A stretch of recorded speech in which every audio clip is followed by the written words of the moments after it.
Abduqodir Husanov atrofidagi mish-mishlar haqiqatmi yoki shunchaki bo'rttirma? So'nggi paytlarda O'zbekiston terma jamoasi va Angliyaning Manchester City klubi himoyachisi Abduqodir Husanov atrofida turli mish-mishlar tarqalmoqda. Himoyachining so'nggi 5 uchrashuvda maydonga tushirilmagani fonida ingliz nashrlarida uning shaharliklar safidan ketishi mumkinligi haqida xabarlar paydo bo'ldi. Hozir shu mavzuga batafsil to'xtalishga harakat qilamiz. O'zbekiston terma jamoasining mart oyidagi yig'iniga yetib kelgan Abduqodir Husanov o'zbek ommaviy axborot vositalari tomonidan ancha iliq kutib olindi. Sababi futbolchining Angliya Premyer Ligasida paydo bo'lishi nafaqat o'zbekistonlik muxlislarni, balki boshqa xorijiy mamlakatlarda ham ancha muhokamalarga sabab bo'ldi. Shu bois uning Toshkentga kelishi katta rezonanslarga sabab bo'lgani tabiiy holat. O'zbekiston terma jamoasining mart oyidagi Qirg'iziston hamda Eronga qarshi uchrashuvlarda maydonga tushgan Husanov Tehrondan Manchesterga uchib ketdi va barchasi shundan boshlandi. Xususan, Husanov Manchester City yig'iniga yetib borgach, jamoaning Angliya Kubogi chorak finali doirasidagi Bournemouthga qarshi uchrashuvning asosiy tarkibida maydonga tushdi. Ammo kutilmaganda Pep Guardiola uni ikkinchi bo'limning boshida Nico O'Reilly bilan almashtirdi. Oradan 3 daqiqa o'tib, Abduqodirning o'rniga tushgan ingliz futbolchi Erling Haalandning goliga hammualliflik qildi va uchrashuvning eng yaxshi futbolchilaridan biriga aylandi. Keyinchalik Husanov Angliya Premyer Ligasi 30-turidagi Lesterga qarshi bellashuvda qaydnomaga kiritilmadi. Ingliz nashrlari ushbu holatda bosh murabbiy o'zbekistonlik futbolchiga dam olish imkonini bergani hamda keyingi turdagi muhim bellashuv Manchester derbisiga asrab qo'ygani haqida xabar tarqatdi. Shu sababli Lesterga qarshi bahsda futbolchining yo'qligi o'zbek ommaviy axborot vositalarida unchalik muhokamaga sabab bo'lgani yo'q.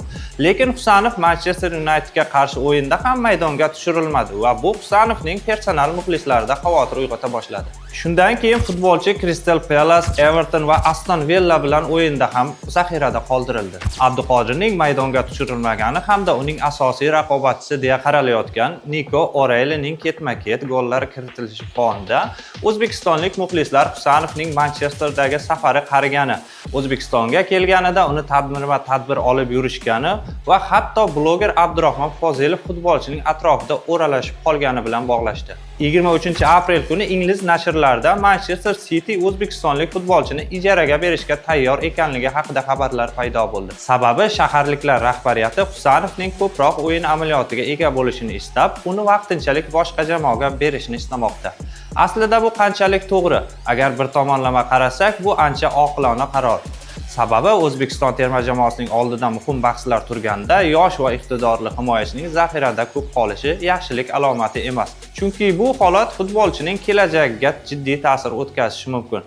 Shu bois Manchester City kabi qudratli klub bo'lmasa-da, o'rtamiyona jamoaga o'tib, uning asosiy tarkibidan muhim joy egallashi ham futbolchi uchun, ham O'zbekiston terma jamoasi uchun juda ham muhim.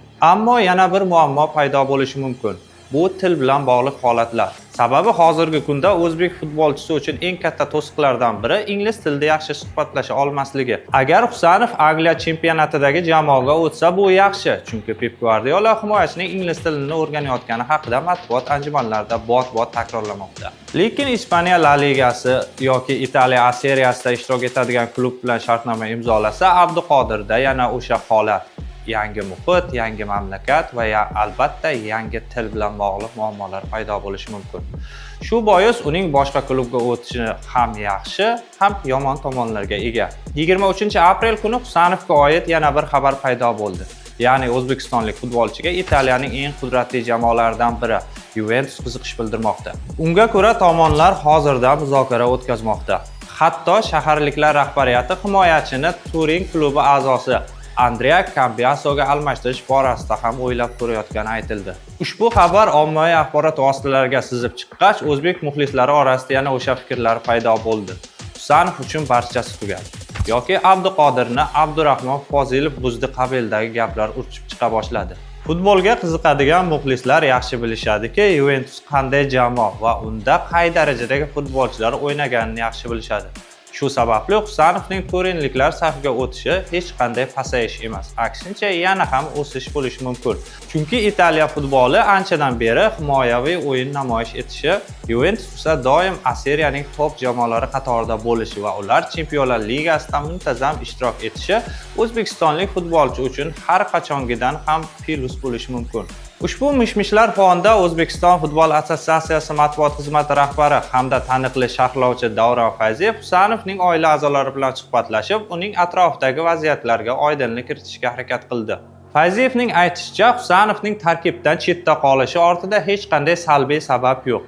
Aksincha, murabbiy Pep Guardiola mashg'ulotlarda unga doimiy e'tibor qaratadi, taktik ko'rsatmalar beradi va unga hali ham to'liq ishonch bildiradi. Husanovning jismoniy holati ham yaxshi, hech qanday pasayish kuzatilmagan. Bosh sabablardan biri kuchli ichki raqobat. Ketma-ket o'yinlarda gol va assistlar qayd etayotgan yosh himoyachi Nico Orelli chap qanotda o'z o'rnini mustahkamlab oldi. Natijada Guardiola yoshga Guardiolni markazga, Ruben Diashni esa markaziy o'ng himoyaga o'tkazdi. Bu taktik o'zgarishlardan so'ng jamoa ketma-ket g'alabalarga erishdi. Shunday paytda, ayniqsa himoya chizig'ida murabbiylar odatda o'zgarish qilmaydi. Ayni paytda Cityning har bir ochkosi Chempionlar Ligasi yo'llanmasi uchun hal qiluvchi ahamiyatga ega. Abduqodirda hali imkon bo'ladi, ishonch bor, uning o'zi ham pozitiv ruhda, faqat o'z imkoniyatini kutmoqda. Faqat ishonchli manbalarga e'tibor bering, deydi Fayziyev. Xulosa o'rnida shuni aytish mumkinki, Husanov atrofida aylanayotgan mishmishlar ko'proq taxminlarga asoslangan. Murabbiy unga ishonmoqda, jismoniy holati joyida, raqobat esa tabiiy jarayon. Unga vaqt berilishi, to'g'ri muhit va doimiy o'yin amaliyoti muhim. Biz muxlislar esa qo'llab-quvvatlashda davom etishimiz zarur. Chunki u hali oldinda bizni ko'p bor quvontirishi mumkin. Shu sababli futbolchimizni faqat va faqat qo'llab-quvvatlashimiz zarur. Chunki unga bildirayotgan har qanday ishonch Husanovga qo'shimcha kuch berishi tabiiy.